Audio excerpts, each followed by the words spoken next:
جھوٹ بولنے کے لیے کوئی چیز پیدا ہوئی یا چوری کرنے کے لیے کوئی چیز میرے دل میں آئی تو اس کو ختم کر دیں اور مجھے اس سے محفوظ کر مجھے اپنے حصار میں لے لے. جیسے ہم کہتے ہیں نا اعوذ باللہ من الشیطان الرجیم، تو ہم کہتے ہیں کہ یا اللہ ہمیں شیطان سے محفوظ کر لے، اپنے حصار میں لے لے، اپنی حفاظت میں لے لے، تو شیطان غائب ہو جاتا ہے. یہ ایسے ہی ہے کہ جو ہی آپ نے خدا کی ذات کو ریکویسٹ کرنی ہے، دعا کرنی ہے کہ یا اللہ مجھے اپنی حفاظت میں لے لے، اور یہ جو میرے دل میں چل رہا ہے کہ یہ خرابی ہو، یہ جھوٹ بولا جائے، یہ چوری کی جائے، وہ فوری طور پہ ختم ہو جاتی ہے. ود ان نو سیکنڈ وہ شیطان کے ولولے جو بھی اس کے وسوسے ہیں وہ سارے ختم ہو جاتے ہیں، اور آپ کو یہ یقین ہوتا ہے کہ خدا کی ذات میرے ساتھ ہے. اور یہ ایسے ہی ہے جیسے اندھیرے میں جو ہی روشنی کا چراغ جلاتے ہیں نا تو اندھیرا بالکل ایسے چھٹ جاتا ہے اور روشنی ہو جاتی ہے. تو بالکل اسی طرح، ایگزیکٹ اسی طرح جو ہی آپ خدا کو یاد کرتے ہیں نا اس لمحے کہ تو آپ بالکل ایسے کلیئر ہو جاتے ہیں، اس مسئلے سے نکل آتے ہیں. ٹھیک ہے، کیونکہ اللہ تعالیٰ کی ذات آپ کو فوری طور پہ اپنی تحویل میں لے لیتی ہے، حفاظت میں لے لیتی ہے. ٹھیک ہے.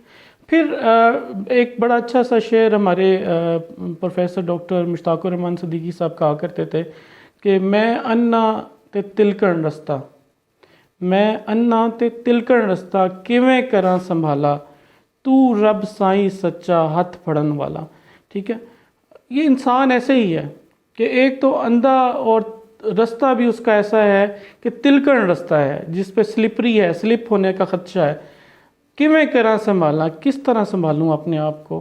تو پھر بات بھی آتی کہ تو رب سائی سچا ہاتھ پکڑنے والا، اور کوئی نہیں ہے صرف تیری ذات کے علاوہ، آپ نے ہی میرا ہاتھ پکڑنا ہے. اور انسان کا کام کیا ہے؟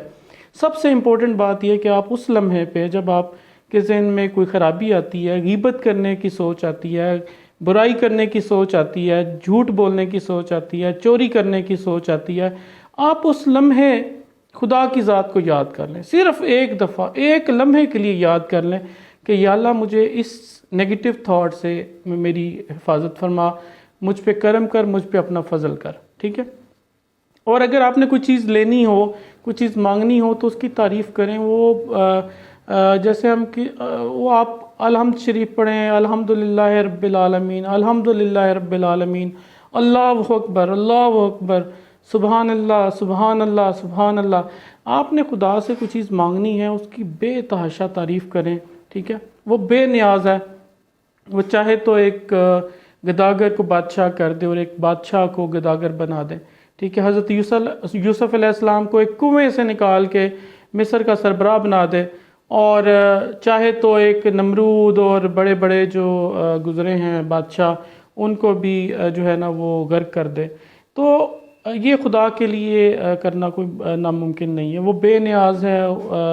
ہمیں ہمیشہ یہ دعا کرنی چاہیے اللہ تعالیٰ ہم پہ اپنا کرم کرے، اپنا فضل کرے. ٹھیک ہے، اور اپنا رحم کرے. اور ہمیں ہمیشہ یہ دعا مانگنی چاہیے کہ یا اللہ ہمیں سیدھے رستے پہ چلا، سیدھے رستے پہ چلا. اچھا، جب آپ خدا کی تعریف کرتے ہیں نا تو خدا کی جو رحمت ہے وہ جوش میں آتی ہے، اور وہ آپ نے بولا اور اگلے لمحے اس نے نواز دیا.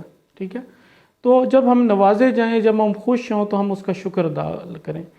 نماز پڑھیں، قرآن پاک پڑھیں، دوسروں کے لیے آسانیاں بانٹیں، جن کو جو ضرورت مند ہے ان کی ضرورت پوری کریں، جو ہم کر سکتے ہیں. اور اگر آپ نے دعا کی، خلوص کے ساتھ دعا کی، وہ چیز آپ اچیو نہیں کر سکے، پھر آپ صبر کریں، کیونکہ وہ ذات ہم سے بہتر جانتی ہے کہ ہمارے لیے کیا چیز ٹھیک ہے، کیا چیز غلط ہے. ٹھیک ہے، اگر وہ کوئی چیز نوازتی ہے آپ کو تو اس میں بھی کوئی حکمت ہوتی ہے، اور اگر وہ کوئی چیز خدا نہیں دیتا تو اس میں بھی کوئی اس کی حکمت ہوتی ہے. ہمیں ہمیشہ کنٹینٹڈ رہنا چاہیے، ہمیں خدا کی ذات کے ساتھ جڑے رہنا چاہیے، اور اس کی ذات پہ ایمان اور یقین کے ساتھ، یقین بھی بڑا ضروری ہے، کیونکہ خالی ایمان لے آنا کافی نہیں ہے. یقین کے ساتھ ہم اس ذات کو یاد کرتے رہیں، اور ہر اچھے برے بھلے وقت میں خدا کو یاد کریں. ٹھیک ہے، سب سے آسان حال یہی ہے کہ آپ اچھے وقت کے لیے دعا کریں، کوئی چیز مانگ رہے ہیں تو وہ بھی خدا کی تعریف کر کے مانگیں.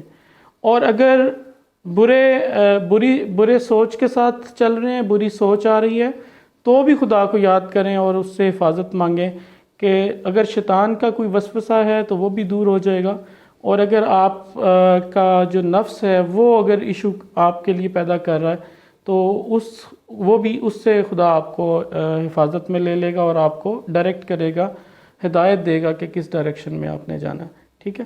تو میں امید کرتا